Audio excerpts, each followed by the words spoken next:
Dear friends, I Dr. Shamsher Singh welcome you all to my SSB Pharma Learning YouTube channel. I am Professor of Pharmacology. Today I am going to discuss with you that what are the side effects of the various drugs which are used to treat the diabetes. जैसे कि कई लोग हम देखें कि वो type 2 diabetes से सफर करते हैं, तो कई तरह की जो मेडिसिन है that has been used by them और that has been prescribed by the physicians.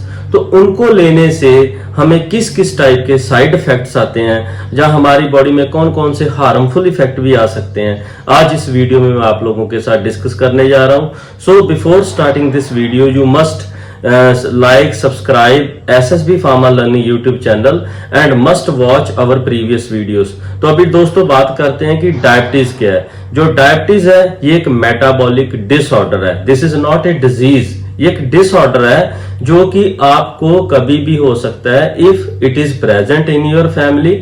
अगर आपकी फैमिली में पहले से चल रहा है, जहां आप ओबीज हो, बहुत ज्यादा हैवी डाइट लेते हो, आपका मोटापा है, और जहां आप क्या है कि मोटापा और आप एक्सरसाइज नहीं करते, तो कई बार इन चीजों से कई लोगों को डायबिटीज हो सकता है। जहां there can be some other factors, आपने कोई ऐसी सर्जरी करवाई जिससे आपने कोई मेडिसिन ली, उससे आपका साइड इफेक्ट आया और आपको डायबिटीज हो गया, तो that mean it can be related to some other certain factor. But हम चलते हैं कि कौन कौन सी ऐसी मेडिसिन हैं जो हम टाइप 2 डायबिटीज में लेते हैं और उसके हमारी बॉडी पर बहुत सारे साइड इफेक्ट्स आते हैं। तो दोस्तों पहली चीज मैं ये बता दूं कि अगर आप डायबिटीज से सफर करते हैं तो यू मस्ट कंट्रोल इट। इसको कंट्रोल करना बहुत जरूरी है, बिकॉज कई लोग ऐसे कहते हैं कि मैं तो एक्सरसाइज भी करता हूं, मैं अपनी डाइट को कंट्रोल करता हूं, मैं अपना वेट को कंट्रोल करता हूं, मैं मेडिसिन को अवॉइड करता हूं, तो इससे आप डायबिटीज को कंट्रोल नहीं कर सकते। बिकॉज जब भी आप कोई खाना खाते हो, फूड खाते हो, सपोज अगर आप कार्बोहाइड्रेट लेते हो तो that are rich with glucose. अगर आप कोई और सब्सटेंस भी खाते हो, अगर आप पहले से डायबिटिक हो, तो आपकी बॉडी में ग्लूकोज जो है वो फ्री फॉर्म में सर्कुलेट करता है आपके ब्लड के अंदर। जब भी फ्री फॉर्म में ग्लूकोज सर्कुलेट करता है तो आपके सेल के अंदर नहीं जाता हो। हम अगर एक लेमन लैंग्वेज में बता दें तो जैसे लोग कहते हैं कि मैं डायबिटिक हूं तो मेरे को ड्रग की कोई जरूरत नहीं है, मैं तो बहुत काम करता हूं, चाहे मैं खेतों में करता हूं, चाहे मैं लेबर वर्क करता हूं, तो डियर फ्रेंड्स आपको मेडिसिन लेना ही पड़ेगा। क्यों? क्योंकि जब आप फूड खाते हो तो आपका ग्लूकोज ब्लड में चला जाता है और वो ब्लड में ही सर्कुलेट करता है। दैट्स व्हाई जब आप कभी भी ग्लूकोमीटर से जब आप लैब पे टेस्ट करते हो तो आपके ब्लड में ग्लूकोज की मात्रा जो है वो आपको लेबोरेटरी का पर्सन बता देता है कि आपका ग्लूकोज हाई है। इट मीन आप डायबिटिक हैं। तो इसका मतलब ये हुआ कि आपका ग्लूकोज आपके ब्लड से सेल के अंदर नहीं जा रहा। वो अगर वो सेल के अंदर नहीं जा रहा तो इसका मतलब आपका सेल कोई काम भी नहीं कर पा रहा। चाहे आप कोई काम करते हो तो आपको लेथार्जी फील होता है, आपको फैटीग फील होता है, आपको थकान महसूस होती है, आपको लगता है कि मेरी बॉडी ब्रेक हो रही है, तो इसका मतलब है कि आप खाना तो खा रहे हो बट उसका जो ग्लूकोज है वो सेल के अंदर नहीं जा पा रहा। अगर वो सेल के अंदर नहीं जा रहा तो इसका मतलब कि आपका सेल जो है वो एनर्जी सिंथेसाइज नहीं कर पा रहा, जो कि माइटोकॉन्ड्रिया के थ्रू होती है। तो it mean your cell and tissues are deficit of glucose because you are not taking any kind of treatment for the type 2 diabetes. तो इसका मतलब जब आप कोई भी ड्रग लेते हो वो क्या करती है, चाहे तो आपका इंसुलिन सिक्रीशन बढ़ा देती है, चाहे वो आपका ग्लूकोज यूटिलाइजेशन बॉडी में बढ़ा देती है, चाहे वो आपके ग्लूकोज को स्टोरेज फॉर्म में कन्वर्ट कर देती है इन द मसल्स, जहां वो आपके ग्लूकोज को थ्रू यूरिन एक्सक्रीट करवा देती है। तो यही 3-4 कॉमन मैकेनिज्म रहते हैं जिसके थ्रू एंटी डायबिटिक ड्रग जो है वो अपना मैकेनिज्म जो अपना काम करती हैं। तो इसका मतलब ये हुआ कि जब भी कोई बंदा डायबिटिक एंटी डायबिटिक ड्रग लेता है तो वो अगर इंसुलिन का सिक्रीशन बढ़ाता है तो insulin is it is one of the door for the cell. ये सेल के एक रिसेप्टर के ऊपर प्रेजेंट होता है जो कि एक डोर को, एक दरवाजे को ओपन कर देता है कि आपका ग्लूकोज सेल के अंदर जा सकता है, जो मैंने कहा था कि वो नहीं जा रहा। तो इसका मतलब कि जब भी आप खाना खाते हो तो अगर आप एंटी डायबिटिक ड्रग लेते हो, जैसे भी आपको डॉक्टर ने प्रिस्क्राइब किया है कि कब लेना है, आप वैसे ही ले रहे हो, तो इसका मतलब कि आपका जो ग्लूकोज है वो आपकी मेडिसिन उसको सेल के अंदर लेके जा रही है। अगर वो सेल के अंदर लेके जा रही है तो इसका मतलब आपका ग्लूकोज मेटाबोलाइज हो रहा है। अगर आपका ग्लूकोज मेटाबोलाइज नहीं होता तो आपके ब्लड के अंदर वो सर्कुलेट करता है और कई बार वो यूरिन में एक्सक्रीट भी होता है। इसलिए कई बार आप लोगों ने देखा हो कि some diabetic people once they go for urination there are some insects और आंट्स, वहां पे चींटियां आ जाती हैं क्योंकि उनके यूरिन में ग्लूकोज होता है। तो इसलिए अब आओ बात करते हैं कौन कौन सी ड्रग प्रिस्क्राइब की जाती है और उसके क्या क्या साइड इफेक्ट रहते हैं।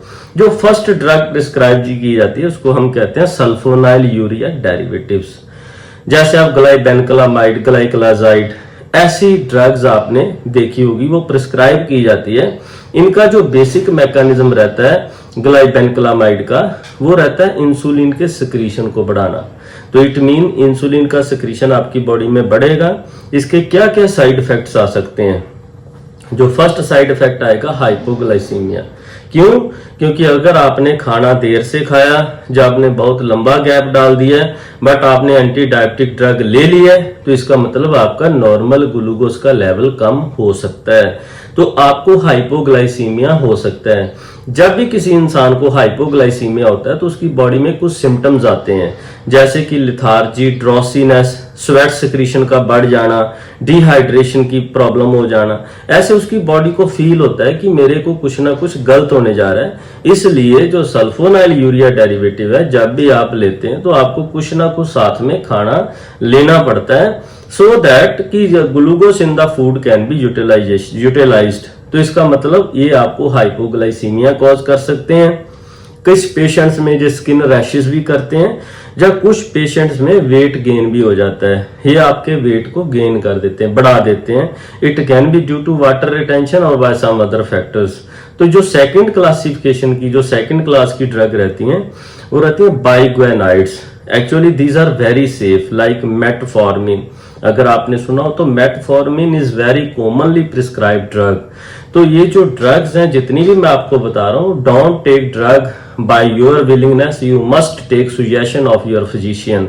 आप अपने डॉक्टर की सलाह जरूर लें, क्योंकि जो मेटफॉर्मिन है, जिसको हम बाइग्वेनाइड्स कहते हैं, ये ग्लूकोज को अपटेक करवा देता है। बिकॉज मैंने आपको बताया था कि कुछ ऐसे मैकेनिज्म्स होते हैं, जब आपने मेटफॉर्मिन खाई तो ये क्या करती है, आपके ग्लूकोज का यूटिलाइजेशन बाय योर बॉडी बढ़ा देती है। आपके मसल में यूटिलाइजेशन बढ़ जाएगा, आपकी बॉडी में इसका यूटिलाइजेशन बढ़ जाएगा। तो ग्लूकोज का जब यूटिलाइजेशन होगा तो आपकी सेल में जो एनर्जी है वो फॉर्मेशन होना स्टार्ट हो जाएगा। बट इसका जो सबसे बड़ा प्रॉब्लम रहता है मेटफॉर्मिन का, वो रहता है नोजिया, वॉमिटिंग।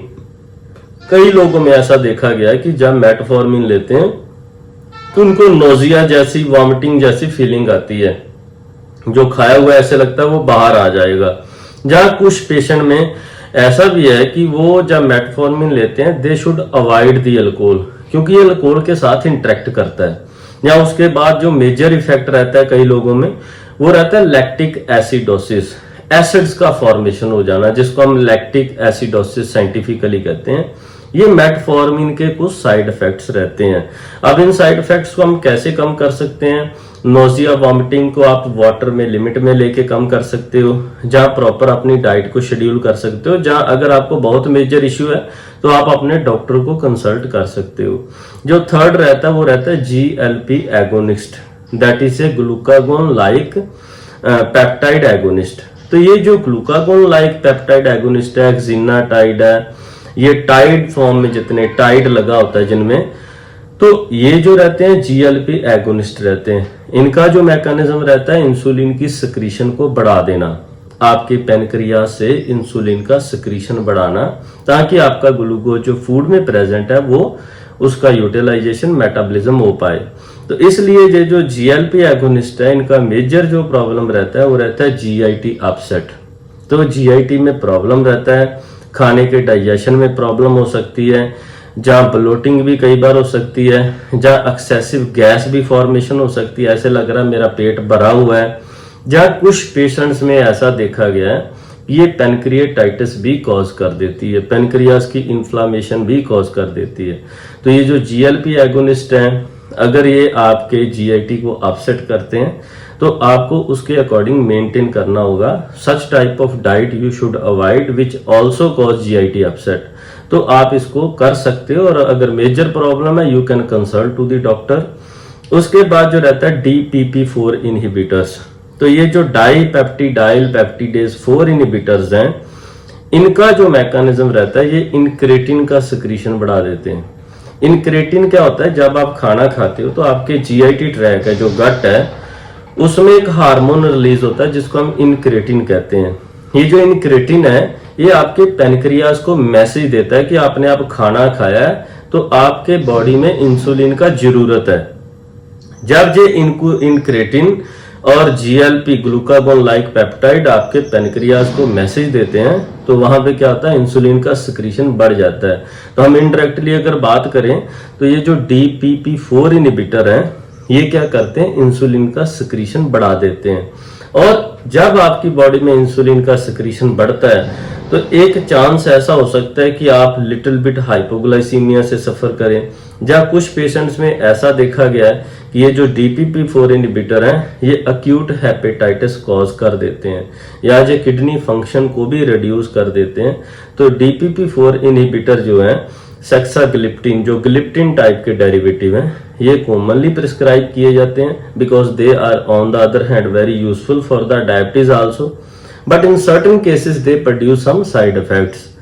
उसके बाद जो इंपॉर्टेंट क्लास आ जाती है थायाजोलिडिन डाइओन डेरिवेटिव, जो कि आप बहुत कॉमनली प्रिस्क्रिप्शन में देखे होंगे, पायोग्लिटाजोन, जिसका कि एक टाइम पे इसको बैन कर दिया गया था due to some issues, but even though in the limited dose pioglitazone को अभी भी प्रिस्क्राइब किया जा रहा है। इवन दो ये इंसुलिन सेंसिटाइजर है, इंसुलिन की सिक्रीशन को बढ़ा देता है, और इसके भी कुछ साइड इफेक्ट्स रहते हैं, जैसे कि आपकी बॉडी में लिवर फंक्शन को कम कर देता है, कई बार आपका डाइजेशन स्लो हो सकता है, उसके बाद आपका वेट गेन हो सकता है, आपकी बॉडी में वाटर रिटेंशन हो सकता है। तो ये जो पायोग्लिटाजोन है, it is very commonly used. अगर इससे आप सफर करते हैं तो pioglitazone sometime can cause hypoglycaemia, अगर आप खाना बहुत देर से खाते हो तो this is the common side effects of the thiazolidinedione derivatives.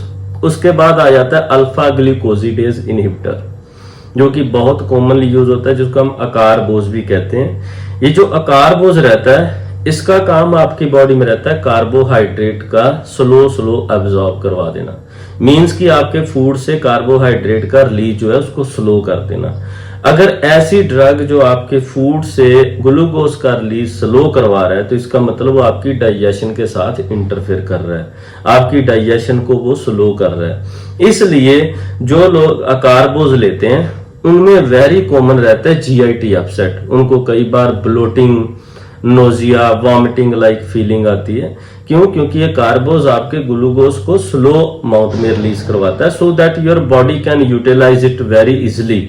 So that's why जो दूसरा रहता है इसमें अकारबोज में, वो रहता है हेपेटाइटिस। कुछ पेशेंट में हेपेटाइटिस का प्रॉब्लम भी रहता है। सो अकॉर्डिंगली अगर आप ऐसे सफर करते हैं तो आप अपने डॉक्टर को कंसल्ट कर सकते हैं, जहां इन चीजों को आप इजिली मेंटेन कर सकते हैं। उसके बाद जो रहता है SGLT इनहिबिटर, वो रहता है आपका सोडियम ग्लूकोज ट्रांसपोर्टर इनहिबिटर। ये जो आपके सोडियम ग्लूकोज ट्रांसपोर्टर इनहिबिटर्स रहते हैं, जैसे डेपाग्लिफोजन या आपका कैनाग्लिफलोजिन, ये जो ग्लिफलोजिन डेरिवेटिव्स हैं, जो आपके सोडियम ग्लूकोज ट्रांसपोर्टर 2 इनहिबिटर हैं, ये वेरी कॉमनली यूज किए जाते हैं। और इनका जो सबसे बड़ा रहता है कि ये आपका जो रीनल ग्लूकोज एक्सक्रीशन है उसको बढ़ा देते हैं। दैट मीन कि आपका ग्लूकोज जो बॉडी में है उसको ये किडनी के थ्रू क्या करते हैं, बाहर एक्सक्रीट कर देते हैं। तो इसका मतलब जब भी आपका ग्लूकोज यूरिनरी ब्लैडर में जाएगा तो वहां पे ग्लूकोज प्रेजेंट होगा। अगर वहां पे ग्लूकोज प्रेजेंट होगा तो वहां पे इन्फेक्शन के चांसेस बहुत रहते हैं। इसलिए कई बार जो पेशेंट्स हैं वो ऐसे सोडियम ग्लूकोज ट्रांसपोर्टर इनहिबिटर लेते हैं और उनके केस में यूरिनरी ट्रैक में बैक्टीरियल फंगल इन्फेक्शन होने के चांसेस बहुत ज्यादा हो जाते हैं, बिकॉज वहां पे ग्लूकोज कुछ टाइम के लिए रिटेन रहता है। तो इसलिए इसके ये कॉमन साइड इफेक्ट जो है वो रहते हैं। उसके बाद हम लास्ट पे जो बात करने जा रहे हैं, जो लोग इंसुलिन लेते हैं, इंसुलिन का डायरेक्ट थेरेपी भी कई बार दिया जाता है if the patient condition is not good और in some cases if we are unable to control the diabetes with the oral hypoglycemic agents। और कई बार हमारे पास ऐसा रहता है कि some of the patient they are suffering from the renal problems, some of the patients they are unable to tolerate the oral hypoglycemic agents, some of the patient are suffering from cardiovascular problem, या कुछ pregnancy के cases रहते हैं, उस case में जो insulin की therapy है उसको दिया जाता है। जब भी कोई पेशेंट इंसुलिन लेता है, क्योंकि some time you know we self take insulin, हमारे पास इंसुलिन सिरिंज रहती है, हम खुद इंजेक्शन ले लेते हैं, उसमें डोज को लेना और डोज को मेंटेन करना as per the you know advice by the physician बहुत ही इंपॉर्टेंट रहता है। क्योंकि अगर आप इंसुलिन लेने के बाद खाना ना खाएं या लंबा गैप डाल दें तो आप हाइपोग्लाइसीमिया से सफर कर सकते हैं और आपकी स्वेट सिक्रीशन, आपको पसीना आ सकता है, आपको घबराहट हो सकती है, आपको चक्कर भी आ सकते हैं। ऐसी कंडीशंस रहती हैं जब आप इंसुलिन की या तो डोज ज्यादा ले लेते हैं या डोज लेने के बाद खाना नहीं खाते और आपको इसमें 1-1.5 घंटे के अंदर अंदर कुछ ना कुछ खाना पड़ता है। इसलिए जो हाइपोग्लाइसीमिया है वो बहुत कॉमन प्रॉब्लम रहती है इंसुलिन के साथ। आज इस वीडियो में मैंने आप लोगों के साथ जितने भी कॉमनली यूज प्रिस्क्राइब ड्रग हैं उनका मैकेनिज्म, वो काम कैसे करती हैं और उनके क्या साइड इफेक्ट्स रहते हैं, मैंने आप लोगों के साथ डिस्कस किए हैं। So you must like, watch, subscribe SSB Pharma Learning YouTube channel and share such type of videos. You are welcome. Thank you very much.